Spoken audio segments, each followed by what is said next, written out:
Buenas noches, bienvenidos a Tiempo Después, soy Melanie Urbina. Muy buenas noches, mi nombre es Juan Luis Orrego y bienvenidos a Tiempo Después. Todos alguna vez hemos dicho, estoy estresado, pero ¿sabemos realmente qué es el estrés y qué consecuencias puede traer a nuestra vida? El estrés es un fenómeno moderno, producto de la revolución industrial o de los rigores que nos impone la modernidad, por ejemplo, en el fenómeno de la competitividad, o es un fenómeno muy antiguo. En el programa de hoy, el estrés.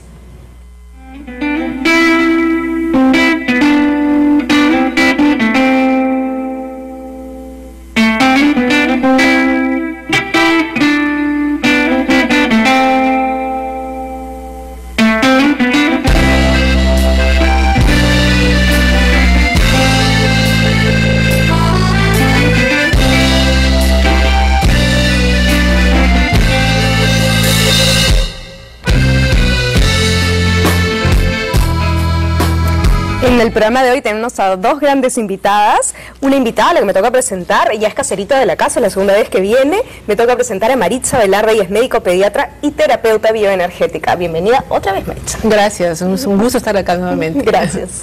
Bueno, y esta noche también nos acompaña Luciana Stiglitz, ella es directora de Inner Healers. Buenas noches. Buenas noches, gracias por la invitación. Gracias por venir. Les voy a pedir a las dos que me hagan una definición de lo que es el estrés. Ajá.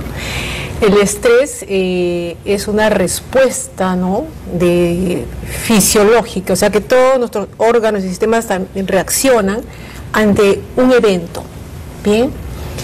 Pero es un hecho también natural, ¿bien? El estrés es parte de la vida misma. Podríamos resumirlo de esa manera. Luciana, ¿cómo puedes definirlo? Sí, estoy de acuerdo con lo que dice Maritza. Es la respuesta natural que tiene el cuerpo ante los eventos que suceden en el día. Pueden ser eventos que nos generen mayor estrés o menor estrés, pero en general es la forma en la que nuestro cuerpo responde naturalmente para permitirnos adaptarnos a estas situaciones. Es la forma o el recurso que tiene el cuerpo para adaptarnos a las situaciones que nos rodean. Entonces no necesariamente es malo el estrés. No, absolutamente, porque el estrés tiene condiciones realmente buenísimas, como es que nos lleva a estados de concentración, concentramos, nos enfocamos, somos más creativos. Si por ejemplo en una situación laboral me dicen, ¿sabes qué? Lo que teníamos que hacer en una semana, lo vamos a tener que hacer en 3 días. Por favor, estoy estresado, en 3 días no.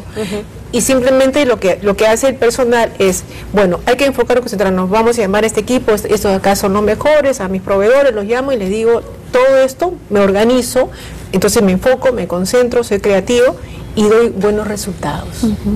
¿Bien? Entonces es importante saber que el estrés no es un elemento negativo, sino es como ese desafío de la vida diaria que nos pone a nosotros en un estado, digamos, de alerta, pero en un buen nivel. Ahora, cuando ese estrés es permanente, es crónico, y no lo manejamos interiormente, o el entorno es muy estresante, hay una gran diferencia, ¿no? Pero ¿cuál es dime, ¿cuál es la frontera entre el buen estrés, ¿no?, y cuando ya se convierte en un problema, ¿no? Claro, Hans Selye es un endocrinólogo que en más o menos 1926 definió que el estrés podía ser tanto un estrés positivo, por llamarlo de alguna forma, y un estrés negativo. El estrés positivo es aquel estrés que, como comenta Maritza, nos permite tener mayor creatividad, tener mayores recursos físicos, fisiológicos. Por ejemplo, si nos vamos a un gimnasio y comenzamos a hacer nuestra rutina diaria en el gimnasio, nuestro cuerpo entra en un nivel distinto al que teníamos antes de entrar a hacer el ejercicio. Y es es una respuesta adaptativa del cuerpo para poder realizar este ejercicio. Nuestro corazón bombea sangre con mucha mayor rapidez, nuestros pulmones reciben mucho mayor oxígeno, y por otro lado, cuando nosotros tenemos una situación que es continua, digamos, cuando vamos al gimnasio, salimos del gimnasio, nos metemos en el sauna, nos bañamos con agüita caliente, regresamos a la casa, vemos a la familia y nuestro estrés se reduce. Entonces, en un estrés natural, en un estrés saludable, en un estrés positivo, nosotros tenemos el pico de estrés, que es donde regularmente hacemos ejercicio y luego regresamos a nuestro estado de homeostasis o de equilibrio. Entonces ese viene a ser el estrés positivo, el de todos los días, por decirlo así, ¿no? O tenemos trabajo que hacer, entonces, o una presentación, por ejemplo, en este momento nosotros estamos en un momento de estrés porque estamos usando todos nuestros recursos mentales, físicos, para poder hacer este programa. Sin embargo, si entramos a una habitación y de pronto la habitación comienza a incendiarse y nosotros no tenemos cómo salir de la habitación, nuestro cuerpo vuelve a activar estos recursos que tiene para poder protegernos. Lo primero que hace es adaptarse a esta habitación, trata de utilizar estas dos respuestas básicas del estrés, que son, son tres respuestas, la de atacar, la de correr o la de paralizarnos. Lo primero que vamos a hacer es ver si podemos apagar el incendio en unos casos o tratar de salir de la habitación. O nos vamos a quedar congelados diciendo, ¿qué hacemos? No, llamemos a los bomberos, no puedo hacerlo yo, no puedo salir de acá. Entonces, estas tres respuestas son las respuestas básicas cuando estamos bajo estrés.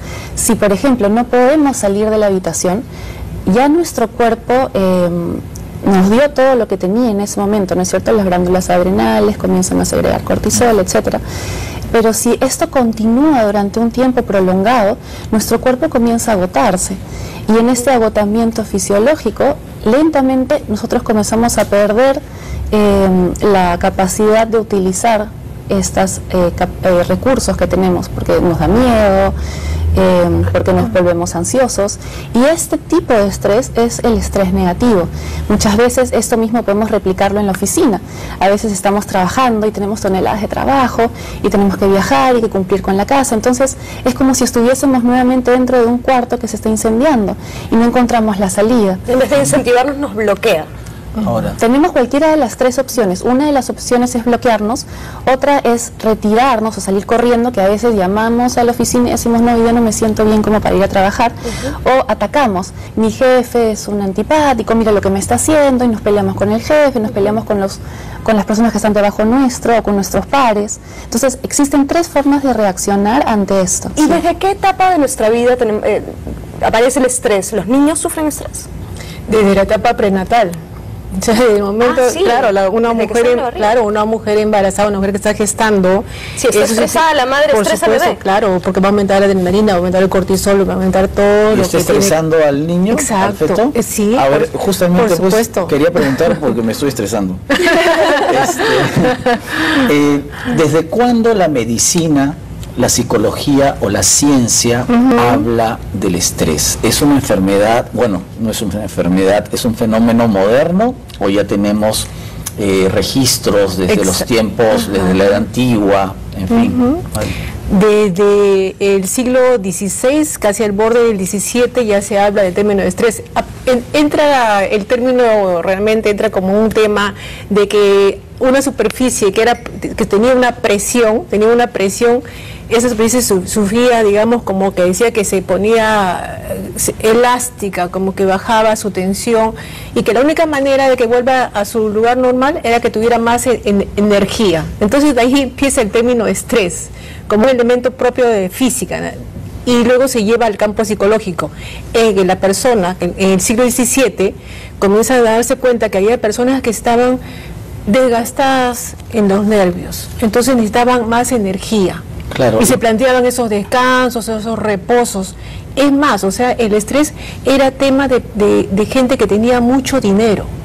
Entonces decía, ellos están cansados, están agotados sus nervios. Lo que pasa es que hay momentos históricos especialmente estresantes, ¿no? O sea, los cambios, las crisis, las revoluciones. Las guerras. Por ejemplo, en el siglo XVII fue un siglo trágico, por ejemplo, en Europa, porque regresaron las epidemias, las guerras, las hambres, hubo incluso cambios climáticos que arruinaron las cosechas. Entonces, lógicamente, todos esos fenómenos, o naturales o sociales, contribuyen a una situación de estrés no solamente personal, sino colectivo, y claro, que no discrimina a las clases sociales. Entonces el estrés podríamos decir que es parte de nuestra naturaleza humana, no es un fenómeno actual que nos llenamos de trabajo y de problemas. Reportado a partir del siglo XVII, ¿no? Claro, que ya se empieza a hablar del tema, pero no es que aparece históricamente. No aparece, y desde que el ser humano está en la Tierra, estamos nosotros caminando en el escenario de vida con el estrés, y el estrés como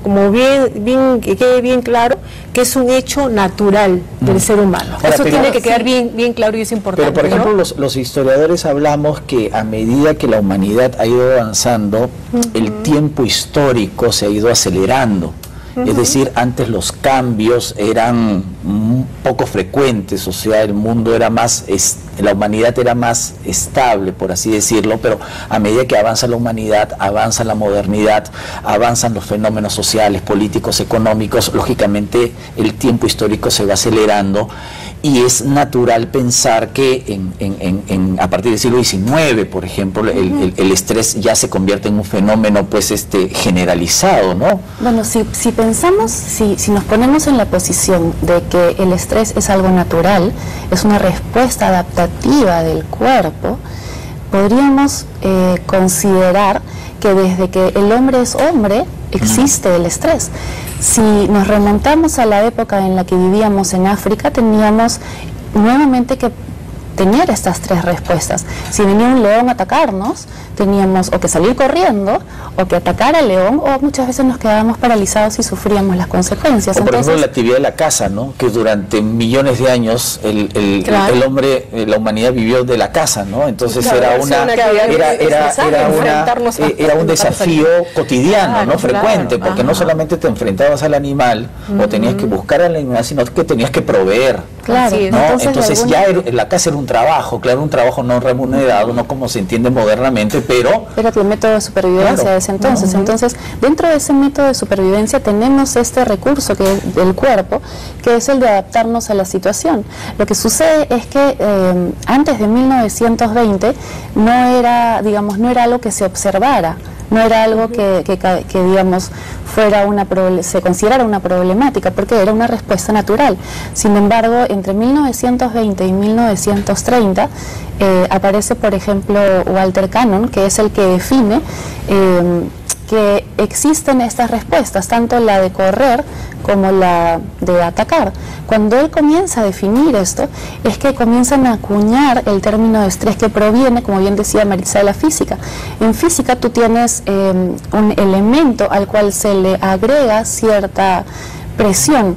Al tú agregarle la presión a este elemento, la fuerza que tú empleas para hacer esto se distribuye a lo largo del elemento y genera una tensión. Entonces, luego de, digamos, ya existiendo la palabra tensión en física, los psicólogos, biólogos, etcétera, acuñan este término estrés, este término tensión, para hablar de tensión mental.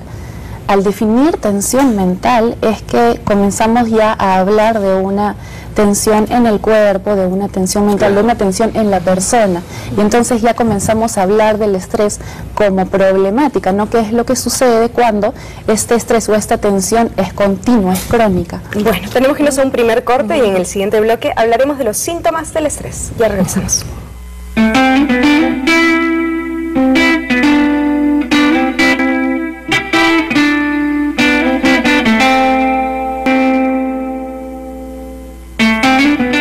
En el programa de hoy estamos hablando del estrés. Maritza, ¿cuáles son los síntomas del estrés negativo? Bueno, los síntomas verdaderamente del estrés, o las consecuencias de tener un estrés. Vamos a hablar de los síntomas, es importante, ¿no? Porque punto de vista médico hay que tenerlos en cuenta. Los síntomas pueden ser muy variables, desde pequeños síntomas como dolor de cabeza, una migraña, podemos tener, digamos, insomnio, ¿no? Insomnio, puede ser que tenga falta de apetito, o que de repente comience a hablar más rápido o muy alto o muy bajo, tos, reacciones de piel como urticaria, reacciones respiratorias como asma bronquial, reacciones digestivas como una gastritis. Recordemos que solamente en el intestino tenemos 100 millones de neuronas cerebrales. Cerebrales estoy hablando, ¿no? No me he equivocado, atentos. Quiere decir que tal como pensamos, estamos sintiendo también el aparato digestivo. Bien, igual que en el corazón también hay un porcentaje importante de células cerebrales que también afectan a nivel del corazón y de la función, por los pensamientos recurrentes, las emociones afectan también el aparato cardiovascular. A nivel endocrino, lo más, digamos, la incidencia más alta hoy en día es hipotiroidismo. Y ya sabemos cardiovascular, todos los problemas inherentes al corazón y también el problema grande de las dislipidemias, colesterol, triglicéridos. Es decir, si estamos yendo de menos a más, los síntomas y las enfermedades en el terreno sexual, impotencia sexual, todo esto es realmente una cadena que se puede ir yendo de menos a más, y por eso la importancia de saber qué es lo que sucede con el estrés que no se maneja adecuadamente y que es crónico y que es recurrente. ¿Y cómo saber qué es estrés? Porque digamos de la lista, ahí, algunas que tengo, pero ¿cómo saber si es por estrés o simplemente pues por eso sufre de migraña? No sé. Exacto, ¿no? Realmente es también una corresponsabilidad. Hay una cosa muy importante que tenemos que dejar en cuenta, es la corresponsabilidad de cada persona y las instituciones que se dedican a lo que es el sistema de salud, en la cual estamos inmersos también nosotros. Tenemos que saber cuándo es que verdaderamente sabemos que nosotros estamos entrando en un tiempo de desencuentro, de que nos estamos sobreexigiendo. Porque estrés también en los ingleses le decían es que estás sobreexigiendo una situación, donde ya no damos más, pero seguimos, aunque sea con manotazo dejado, dándole esa situación, aunque no se pueda, aunque no tengamos tiempo. Entonces ahí sentimos un desgaste.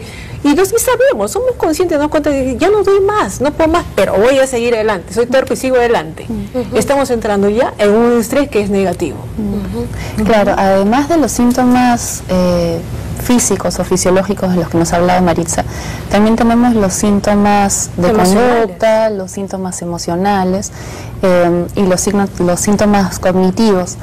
Entre ellos tenemos, por ejemplo, el que a veces influye en nuestra atención, a veces el estrés influye en nuestro desempeño sexual, a veces el estrés influye en estados de ansiedad, que a veces pueden incluso llegar a estados de depresión.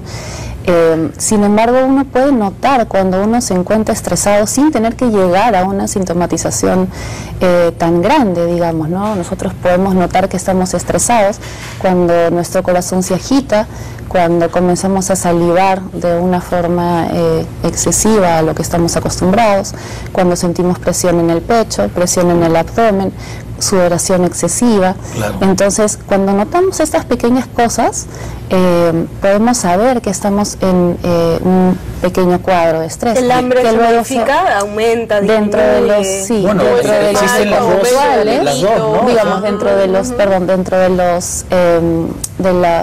los conductuales podríamos decir que a veces comemos de más, a veces comemos de menos, a veces dormimos de más, a veces dormimos de menos, entonces sí, también. ¿Pero ese es un síntoma del estrés o eso es una, digamos, eso causa estrés? Lo que sucede también, es que porque a veces tenemos vidas desordenadas, es un segundo plano, pasa el almuerzo, claro, el desayunar, el dormir, y eso también termina siendo el inicio de un estrés. Claro, lo que sucede es que hasta hoy no ha podido definirse si el estrés es una causa o un efecto.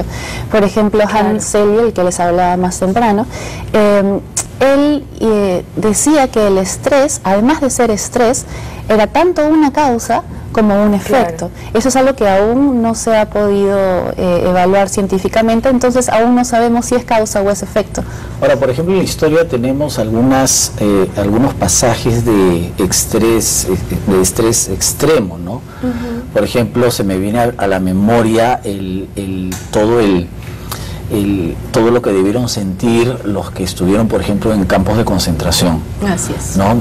Una vez en un curso sobre el Holocausto, yo le pregunté a una sobreviviente de un campo de concentración, porque me viene a la memoria lo que dijiste, o sea, el deseo sexual, la vida sexual. Entonces yo le pregunté, ¿y cómo era la vida sexual dentro de los campos de concentración?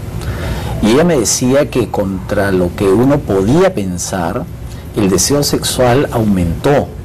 y aumentó por una necesidad o por una sensación de supervivencia, porque como los judíos se dieron cuenta que lo que estaba en peligro, más allá del campo de concentración, era la eliminación de la raza, o en este caso del pueblo judío, entonces la vida sexual era un mecanismo de defensa para contrarrestar esa amenaza, ¿no?